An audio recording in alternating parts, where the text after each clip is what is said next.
नीटची पुनर्परीक्षा आता 21 जून रोजी होणार। एनटीएनं जाहीर केली नवी तारीख। 3 मे रोजीची परीक्षा पेपर फुटीमुळे झाली होती रद्द।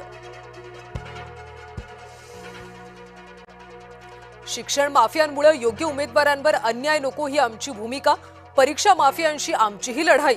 परीक्षार्थींचं नुकसान टाळण्यासाठी फेरपरीक्षा। पत्रकार परिषदेतून मंत्री धर्मेंद्र प्रधानांनी केले स्पष्ट।